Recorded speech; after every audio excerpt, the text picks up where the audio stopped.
so I'll defer. Are you sure? Well, all right. You want me to try? All right. What do you have to say about there are some indications that this Russian plane was actually brought down by a Ukrainian missile or rocket of some sort? So I have only seen the press reports about this, and really have no updates beyond when we spoke about this yesterday. We're continuing to work closely with our counterparts in the Ukrainian government to discern facts. Our understanding is that President Zelensky has called for an international investigation into the crash and into the status of the Ukrainian prisoners of war. The challenge, Matt, and you alluded to this a little bit yesterday, is that with this transpiring in Russia, it makes it incredibly difficult to verify what exactly happened. As you know, Russia doesn't allow free press or independent reporting, and therefore its claims on this are difficult to confirm. So at this point, we're just continuing to stay in close touch with the Ukrainian government to establish facts and ascertain what exactly happened. Okay, so my original premise that wasn't correct. Satisfactory for you? It felt very satisfactory. You didn't have an answer. Giving okay. you an answer All to right. the question honestly. I'll let it go to others now. Simon. We're expecting something from the International Court of Justice tomorrow. This is your last briefing, I presume, before then. I wonder, could you tell us whether, the US has obviously said the South African case against Israel is meritless, but you also said, in your statements related to the case that the ICJ is an important judicial organ, plays a vital role in peaceful settlement of disputes. So, ahead of this ruling, is there anything you would say regarding, if provisional measures are sort of advised by the court, should parties abide by them? I would not opine on anything like that, given that this is a legal process, and I'm not going to hypothesize or speculate on any kind of outcome. What I will just say again, and we spoke to this when the arguments are ongoing, is that the allegations that Israel is committing genocide we believe to be unfounded, but simultaneously we will continue to make clear with our partners in Israel that they not only need to comply with international humanitarian law as it conducts this operation against Hamas, but they also have a moral and strategic imperative to take feasible steps, additional steps, to prevent civilian harm, and that they also have a responsibility to investigate credible allegations of violations of international humanitarian law when they arise. But I'm not going to get ahead of the process on this. But does following international humanitarian law extend to following international law when one of the world's courts that can enforce international law rules on something? Should countries be expected to follow that? I have no way to ascertain or guess what the ruling might be, so I'm just going to refrain from. But in general, that suggests that you're waiting to see what the decision will be, and then you'll decide whether you agree with the verdict or not. And if you don't agree with it, then you'll say no. But yet, in many other cases, particularly one that comes to mind is China, the Philippines, and South China Sea. You have called for the Chinese to respect those decisions. Are you saying now that you're withholding judgment on whether countries should obey? Not at all. Not at all. Over the course of this, the ICJ? Over the course of this, we have been pretty clear that it's our expectations that all parties, including the government of Israel, comply with international humanitarian law. I will note, though, that throughout all of this, Hamas certainly has not been. But what I'm saying is I'm not going to opine on any forthcoming ruling on this, and I will reiterate again that at the crux of this, when these arguments started the week before last, that was rooted in this notion that and these allegations that Israel is committing genocide. And I will say again that we find those allegations to be unfounded. But in general, when a court is ruling on something, you can argue that you don't agree with South Africa's argument, but it sort of undermines the legitimacy of the whole system if the US is not saying ahead of time whether this ruling is meaningful or whether you would expect countries to follow it. And just to note, Hamas has said that they would follow. If the ICJ demanded a ceasefire, they would follow it. I haven't seen that statement from the Israelis. Hamas has also said that they would release hostages, and they've not done so in that regard as well, Simon. So I sort of take issue with your question, reflecting Hamas as some kind of fair or credible interlocutor or actor in this.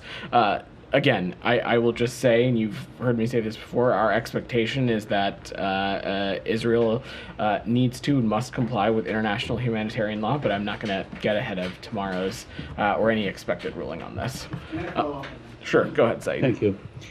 Now, but of course, Hamas did release some hostages, but back in the last week of November, correct? They did release hostages. There have been releases of hostages previously, but they have not followed through on their broader commitment or claims that they would release hostages. There continue to be quite a number of individuals being held hostage, including Americans, who continue to be unaccounted for, Saeed. Right. And responding to Simon, you said that we know that Hamas committed all these atrocities and so on, and crimes, which, qualify as crime by the court, possibly. I don't know. I'm not a legal expert. But let me ask you this. I mean, Hamas does not get $4 billion a year. It is not a state.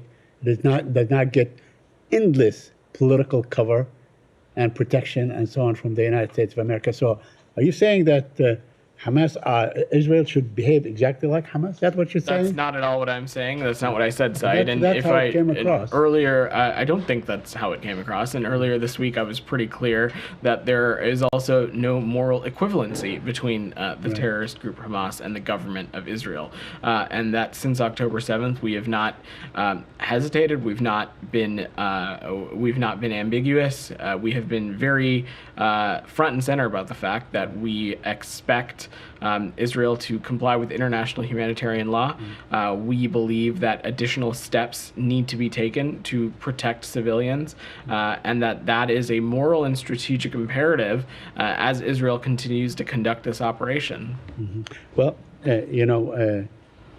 it's the 111th day of this war. There's, untold amount of evidence that proves whatever case you want to prove, and so on.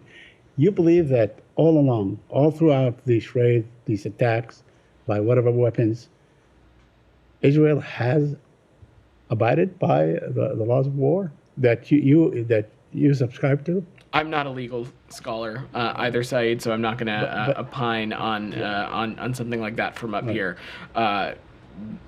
On your comment about the duration of this, there is certainly a convergence between a lot of countries, including Israel, of wanting to see this conflict end as soon as possible.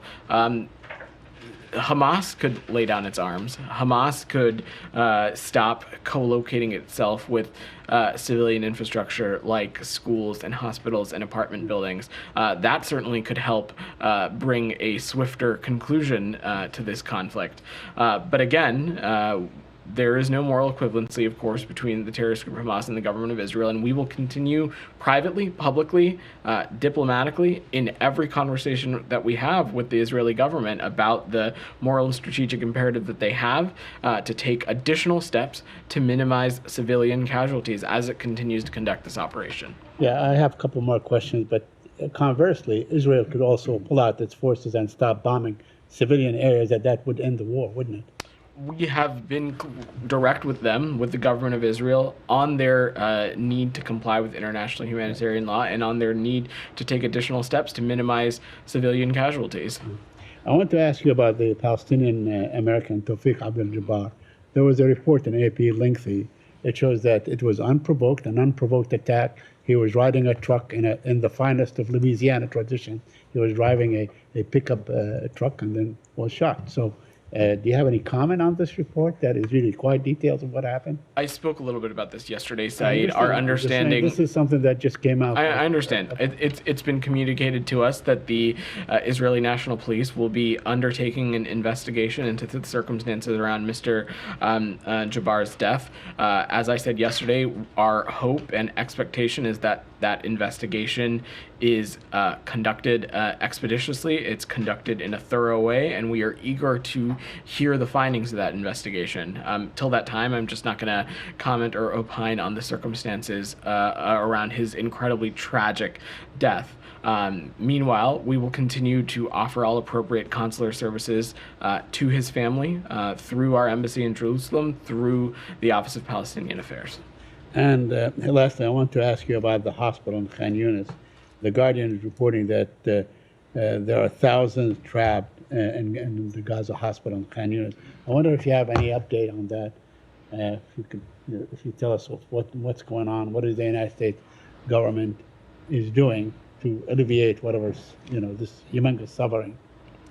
I don't have any updates, Said, but I would echo and reiterate the call that you have heard many in this administration make, that all parties to this conflict need to respect the protected status of facilities like hospitals so as to better avoid impacting harm upon civilians who may be receiving treatment, or humanitarian workers and health workers who may be providing care in these kinds of facilities. Thank you. Michelle. Yeah, I have Or is I was going to follow on some of that. yeah, a different topic. slightly topic? Okay, we'll go ahead, and then I'll pivot back. Follow on some of Saeed's line Yeah. of questioning, because I mean, just big picture, humanitarian aid is still at a trickle. You yourself have called that insufficient since at least October. Civilian casualties continue unabated. The destruction of civilian infrastructure continues unabated. So is it time for this administration to admit that the rhetoric, however direct and candid and oft repeated as it is, isn't having a material effect on Israeli behavior when it comes to this conflict? Is it time to reach for tools other than rhetoric, declaring a moral and strategic imperative that the Israelis are clearly not abiding by? I would wholeheartedly disagree with that assessment. On January 24th, 210 trucks with food, medicine, and other supplies entered the Gaza Strip. Would you call that as of sufficient? January 24th, more than 9,000 trucks with humanitarian aid have entered Gaza since October 21st. That is excluding fuel deliveries. That is certainly not sufficient. It is not enough. The people of Gaza need more, but I feel very confident in saying that were it not for direct engagement from this Secretary of State, from this government, from this president, from this making the delivery of humanitarian aid a priority, that number would have been far less. And so there is a real direct, tangible impact and real life consequence to the work that we are doing, to the engagements that we are having in the region with the government of Israel and others to push these priorities forward. But there's not been a meaningful increase in the number of trucks or in the flow of aid that's been getting in since October. This is a process that we will continue to work towards. For how long? It is as long as this conflict is happening, the delivery of humanitarian aid, and doing so at a greater rate, at a higher clip, and increasing how much is going into Gaza will continue to be a priority. Well, what about on the other issues, on the civilian infrastructure, the civilian casualties? Does it not feel to the U.S. like it is pushing on a closed door when it comes to rhetoric that it's employing? We have been direct in our conversations with the government of Israel when we have seen instances of actions that we believe are contradictory to the principles that we believe the region should be abiding by, or are contradictory to the very clear principles the Secretary laid out in Tokyo in the fall. Specifically, when we see things like efforts around a buffer zone, or when we see efforts around the destruction of civilian infrastructure, we have raised those things publicly from up here, but we also have raised those privately in the around-the-clock active conversations that we continue to have with our Israeli interlocutors, and we'll continue to do so. Let me ask it this way. Is the U.S. considering anything other than conversation as a tool to affect change in Israel's behavior in this conflict? I have no new policy or new assessment to offer, but we'll continue to have our conversations with the Israeli government, and we'll continue to work at this. Okay. May I ask on hostages? There are reports now that a similar group that has met in the past is reconvening to discuss a potential new framework for a hostage release. Is there anything you can offer on that front? I don't have any updates to offer on that line of work, Olivia. It continues to be a priority for us, and we'll continue to work at it in close coordination across the interagency as well as with our partners in Israel. But I have no updates to offer on that. Does the U.S. Michelle. believe that that Prime Minister Netanyahu's comments with regard to the Qataris' involvement in hostage negotiations set those efforts back? I don't have any assessment to offer on those comments or some of the audio that's been circulating. What I can just say, and I spoke a little bit about this yesterday, is that Qatar has been an integral, irreplaceable key regional partner, not just as it relates to this current ongoing conflict, but other priorities that the United States has had in the region, and we'll look forward to continuing to deepen our partnership with them and work with them on a number of key issues. I have one on Iran, but glad. Okay, yeah, I'll come back to you. Anything else on this before? Yours is slightly off topic, right, Michelle? Yeah, I want to ask about Iraq. Okay, I'll come back to you. Ryan, you've had your hand up. Go ahead. To the ICJ question, Yeah. setting aside opining on how the preliminary verdict might come out, would the U.S. at least commit to not vetoing enforcement of whatever the court rules, one way or the other? I'm not going to commit to any action from up here. That's But to not pick how up on the Matt's policy question from works. earlier, doesn't that undermine the U.S. insistence that other countries ought to follow these court rulings? What does it leave of the kind of rules-based order if countries can pick and choose decisions? That's certainly not what I was indicating. Again, I think we need to take a step back here because a decision has not come down, and no one here knows, unless you can tell the future, what exactly that will be. I'm not going to commit any U.S. government action from up here within the auspices of any body. What I can say is that we believe that the allegations that started this process, that Israel is committing genocide, we believe those to be unfounded. Simultaneously, though, we'll continue to raise with our Israeli partners the moral and strategic imperative that they need to take additional steps to minimize deaths on civilians. But I'm not going to get into this process beyond that. Last one. At the same time, there were images this week of Israeli protesters blocking aid coming in to Gaza. To get that far into a military zone, there must be some kind of coordination with the military there. Did the U.S. raise with its Israeli partners this question of Israeli civilians protesting and blocking aid getting into Gaza? I'm not aware of the specifics of those imageries, but what I will just say broadly, both as it relates to Rafah or Kerem Shalom, these are not crossings that the United States, they're not our crossings, but we continue to be in close coordination with the government of Israel, with the government of Egypt, and other interlocutors on the appropriate entry of humanitarian aid, as well as the safe departure of nationals who have a desire to leave Gaza. I've no doubt that had anything sort of propped up that made that delivery more laborious or more time intensive, that we are having those conversations directly, but I just don't have the specifics around that specific situation. Go ahead, in the back. Yeah. Is on this topic or something else? Okay. Go ahead, Doc. Thanks, Vedant. According to a January 19th Jewish Telegraphic Agency article, 15 Jewish House Democrats have sent a letter to President Biden condemning Prime Minister Netanyahu for opposing a Palestinian Arab state. And my question to you is, does such a letter harm or help Secretary Blinken's diplomacy work in the Middle East, and why or why not, and then follow up. Congress is an important partner as it relates to a number of our foreign policy objectives, including happening in the Middle East region as it relates to a two-state solution and the creation of a Palestinian state.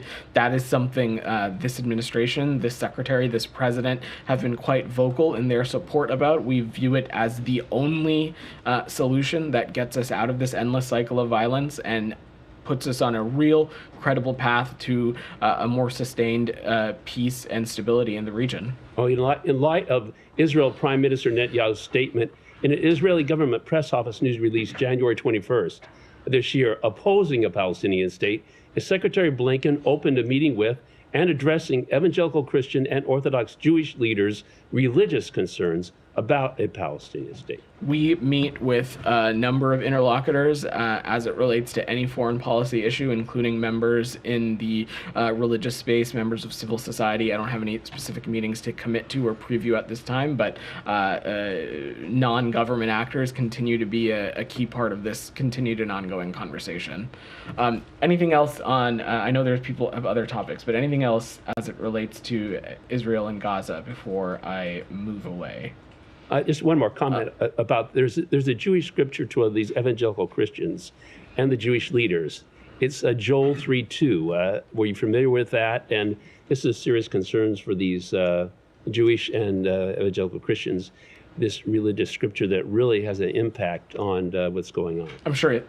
Is there a question there, or are you just I just want to know if commenting? you've heard of that that Jewish reference Joel 3:2 and. I'm not familiar with that specific one, but again, non-government actors, including those in civil society and the religious space, continue to be key parts of our ongoing conversations on this issue. Shannon.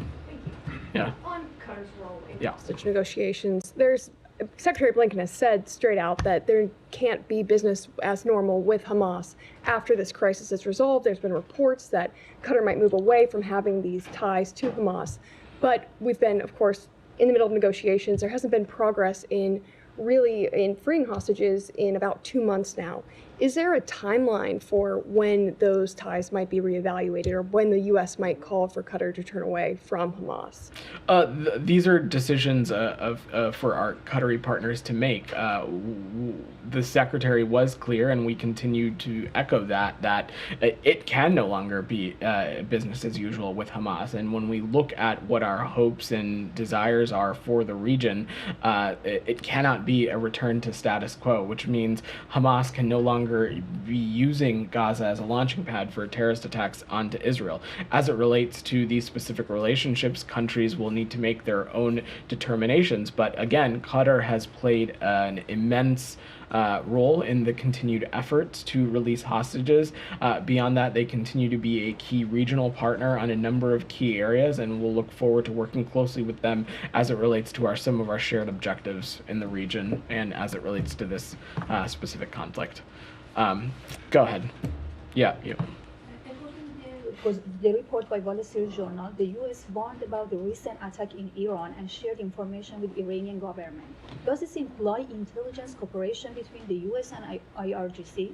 I don't have any comment or any public assessment to offer on that time. Again, we, based on all the information that was available, we do believe that terrorist attack in Kerman was a terrorist attack. It had all the hallmarks of a ISIS attack, and we reiterate our sympathy for the victims and their loved ones. Second question. The Taliban regime continue to take foreign nationals as hostages and use them as a diplomatic pawn to lobby for their recognition. This includes some U.S. hostages as well. What the U.S. United States is doing to release hostages taken by the Taliban and deter Taliban from this action?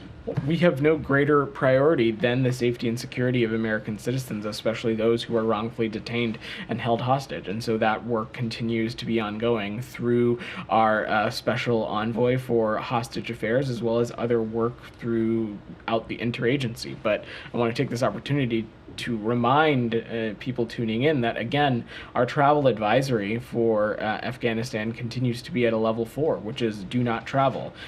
Those travel advisories are important. They are serious, and Americans should review them before they travel to any particular destination around the planet. Michelle. I'm just going to follow on the Iran question. Sure. And then, I'm sorry. Michelle, I'm sorry. I've interrupted you twice no now. problem. Go ahead. You're not confirming that warning was in fact issued by I don't have any comment or public assessment to offer on some of the reporting that's been out there. I just, again, though, want to use the opportunity to reiterate the U.S. government's sympathy to the victims and their loved ones, and that this attack, as I said, has all the hallmarks of an ISIS attack. Okay, bit of an impasse.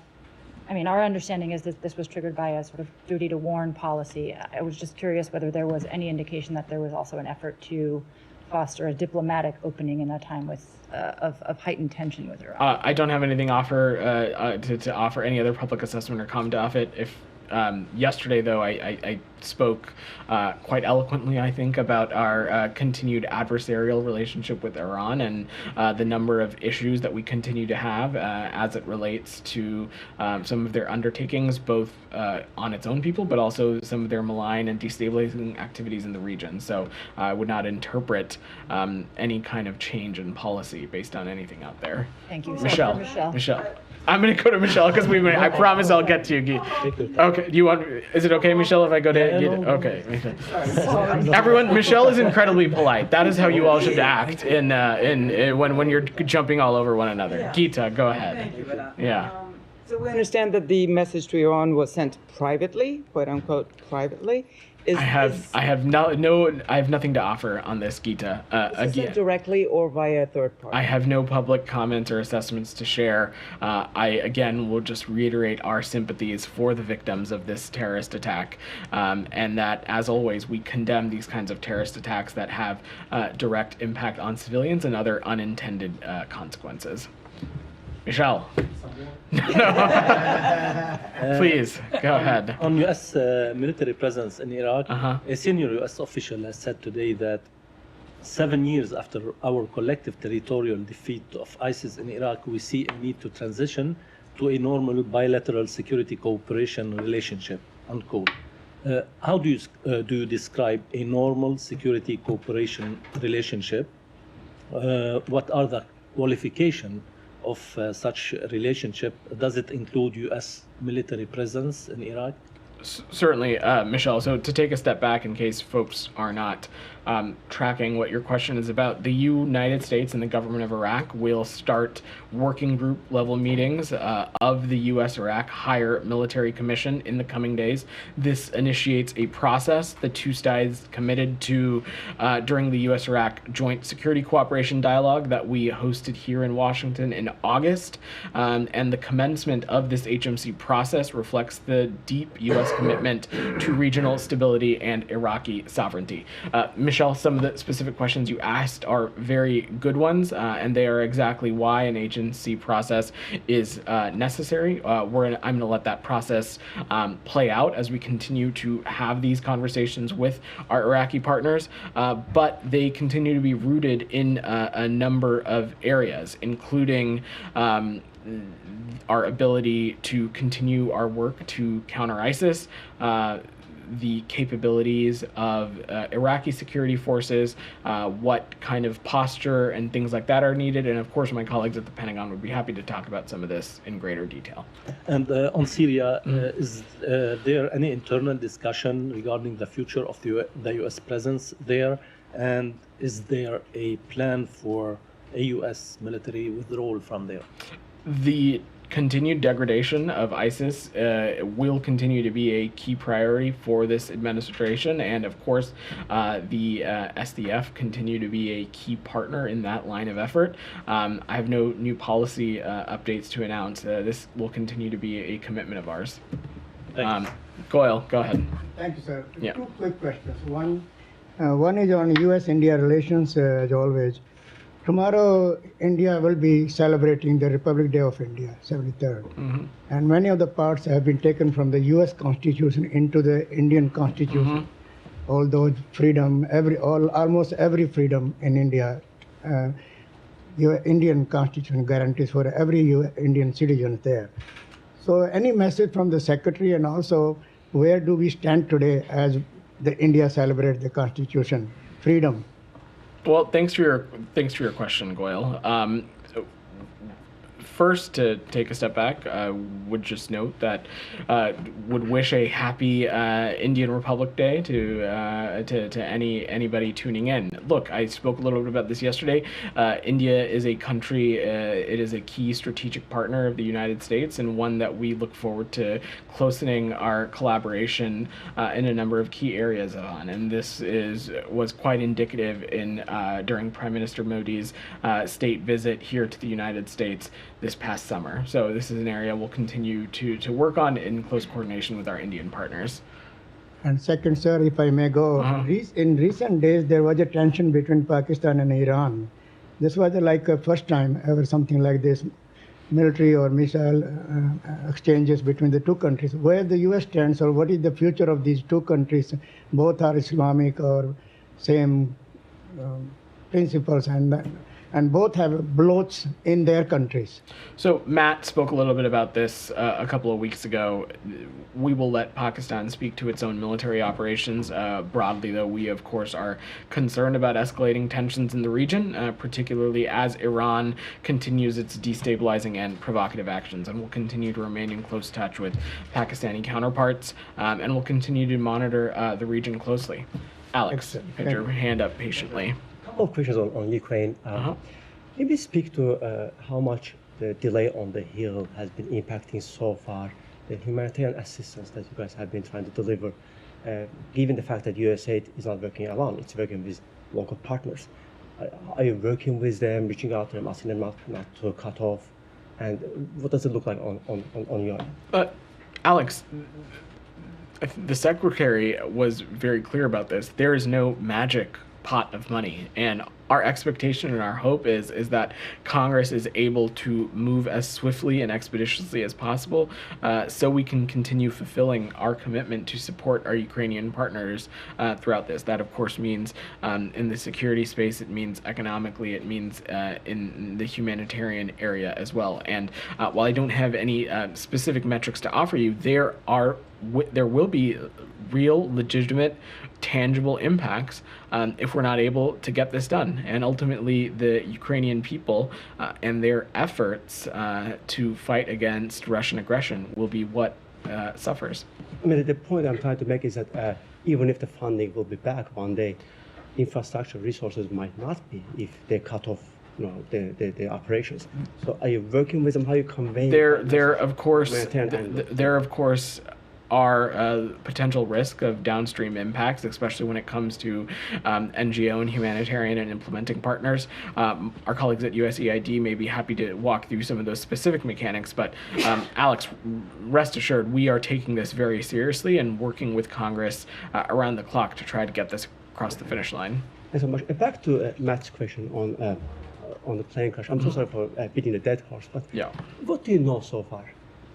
Beyond? I don't have anything to get into right now, Alex, beyond what we've seen in the public reporting, and I'm not in a place to speak to anything else. I was you could also speak to the Russian line of narrative, which blames the U.S. Western weapons, seizing the momentum, this tragedy. What's your response? Well, can certainly say that the United States was not involved in this in any way, but as I said in speaking to Matt, the problem here is that this crash occurred in Russia, and that makes it difficult to independently verify some of these things. So we're going to continue to work in close coordination with our Ukrainian partners as they work to ascertain the facts. Which also reminds me of Kakhovka Dam destruction. You have never punished Russia for that, for that action. Why? Alex, I think that over the totality of this, of Russia's ongoing aggression in Ukraine, we have taken a number of steps to continue to hold the Russian Federation accountable for its aggressive and unjust behavior. Well, last question on this line. Yeah. If I may. In response to Lavrov, he used the podium in the U.S. this week to blame the West for so-called staging Bucha. How did you process that? the notion that the West would stage things like Russian shelling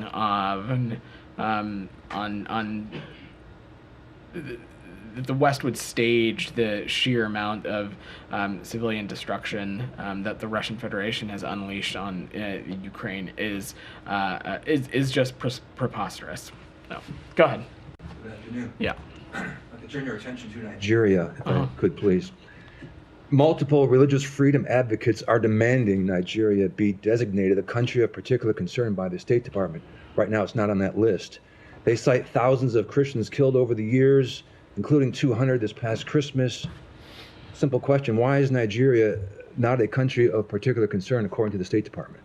I don't have specifics on the report to get into in front of me right now, but again, I spoke to this a little bit yesterday. As it works in our assessment, our belief was that it had not exceeded a certain threshold, but I'm happy to check with the team if we've got additional metrics that we can offer you and how that conclusion was made. Does the state, if I may follow up just one question, does the State Department believe Christians are being persecuted in Nigeria? We are paying attention and assessing the religious freedom circumstances in countries around the world, including, of course, Nigeria, and that work will continue. Jalil. Thank you very much, Vedant. Question. Since last few months, I've heard you and Matt say several times that you want to see free, and you urge Pakistan to have, free elections and fair elections. But I have not heard you condemn a single thing. I mean, the election is less than 2 weeks away. Even today, one of the most well-respected politician, Javed Hashmi, was arrested. I mean, forget about Imran Khan and all his people, he's completely put to the wall. There is one guy who is even called Ladla now, like a spoiled son. He's become so popular that... And I personally, for the last 25 years, have published hundreds of corruption stories. Not once you guys have condemned the sort of elections that are taking place in Pakistan. You just keep on urging them to have fair election, but you don't see what's going on over there. Jalil, let me say a couple things. First, Pakistan's future leadership is for the Pakistani people to decide. Our interest continues to be in the democratic process. We also have not been ambiguous about how we feel very strongly that a free and independent media are vital institutions that undergird healthy democracies by ensuring that an electorate can make informed decisions and hold the government to account. We believe journalists play a critical role in covering fair and transparent elections. We also continue to be concerned by any report that may be out there of restrictions on freedom of expression, freedom of association, and the press. That would be, those kinds of things we believe are at odds with Pakistani authorities' self-stated goal of a fully fair and transparent election. Tomorrow, the Iranian foreign minister is coming to Pakistan. He does not visit many countries where they are an ally of the U.S. very strong. Pakistan being an ally, what's the kind of message you would like Pakistan to give to Iran in this current scenario in the Middle East and all these things happening? Any message you would like to see Pakistan? That is, of course, for Pakistani authorities and their foreign affairs officials to determine. But should any country around the world be interested in continuing to call on Iran to cease its malign and destabilizing activities, its activities that particularly in the Red Sea are making international waterways and legitimate commerce unsafe, we'd welcome any country continuing to press Iran to curb its support for those kinds of actions. Just last one, please. Today, Pakistani Foreign Secretary, now it's the third incidence of the same kind. Pakistan Foreign Secretary has accused India of transnational killings after Canada and the US. Does the State Department think I don't think it's the Indian government policy. Is this something to do with Prime Minister Modi directly, or what's going on, this transnational killings? I'm not aware of the specific report, and I would let the government of Pakistan and the government of India speak more about this. Ryan, you had your hand up. Yeah, go ahead. In September, the State Department announced that when it came to Bangladesh, quote, individuals undermining the democratic election process in Bangladesh would face sanctions and visa restrictions. To his point, you haven't made those same declarations when it comes to Pakistan. Why is there a difference in how the two countries are being treated? We don't believe there's a difference, Ryan. We just would not preview. If there are individuals who interfere I'm not with the going to elections, preview. Each country is different, and I'm not going to preview actions from up here. But again, we want to see free and fair elections around the world, including in Bangladesh, and of course, including in Pakistan as well. And when we see things that are at odds at our view for the region, and things that are at odds for Pakistani authorities' stated intent, we'll continue to address them as I have up here. But beyond that, I'm not going to preview any actions. But based on what you just said, should Pakistani officials be concerned that they might be subject to I'm just visa not going to restrictions? preview any actions from up here. Go ahead. Thank you. Yeah. The administration has expressed support for the sale of F-35 jets to Greece, and we know that unlike the case of Turkey, the Congress is fully on board and wants to move quickly with that sale. Can you explain us why we have experienced such delay and why you have not yet sent the formal notification to Congress? I'm just not going to comment on sales that have not been formally notified through to Congress yet. Ksenia, go ahead. Thank you. You urged the government of Kosovo to revisit the decision to suspend Serbian dinner on February 1st. You said, I quote, "We are concerned that regulation adopted on December 27 will negatively impact the ethnic Serb community in Kosovo." What gives you confidence that Kosovo Prime Minister Albin Kurti will consider and take your position seriously? Can you repeat your question, Ksenia? I'm sorry. What gives you confidence that Kosovo Prime Minister Albin Kurti is going to take your position seriously? Well, we believe, Ksenia, that constructive engagement and sincere good faith efforts by both Kosovo and Serbia will bring lasting benefits for its citizens, including economic growth, and ensure long-term regional stability. And we want to see progress on implementation of past dialogue agreements. We also believe that this is in the best interest for all impacted parties. Geeta, go ahead. Thank you. I don't know if you've seen this Bloomberg report that Iran is sending combat drones to the Sudan.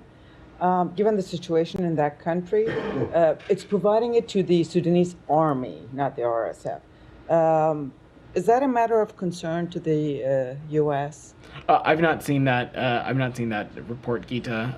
But certainly, Iran trying to take its destabilizing actions to other parts of the world and trying to influence and get involved in other regional conflicts would, of course, be of great concern to us. But I've not seen that reporting. All right. Thanks, everybody. Oh, wait. I wanted to ask this yesterday, but I didn't because there were so many people waiting. And I'm on. Is certainly a last and least question. Okay. What is it that prompted the U.S. Embassy in London to tweet about or to put out a statement about this tea controversy? You've never felt the need to tweet something fun, Matt? 'Cause if you look through your social media, I've noticed a lot of Buffalo Bills content, a lot of Hippo content. So it seems like not for some time. Yeah. And in fact, So the Bills content is now gone until next season. Yeah. But but no, I'm just curious that with all that's going on in the world, why did someone feel compelled to weigh in on something which is actually kind of factually inaccurate? Because is this a Boston Tea Party joke? U.S. has a long history of good one mixing salt water with British tea. There is never, of course, everyone can appreciate some lighthearted humor about your caffeinated beverage of choice. I personally have no opinion on whether people should put salt in their tea or not. To each their own, is what I say. Well, okay, but I'm just wondering why. So, is there an official State Department position? There is not an official State Department position, Matt. But as you know, many around the world look to social media as an avenue to engage with the American government, engage with the embassy, and I have no doubt that our colleagues at Mission London thought this was a unique opportunity to engage with the British public about something charming. Do they judge it a success? I think so. Yes? I think Okay. so. All right. All Thanks, right. everybody. Thank you. Thank you.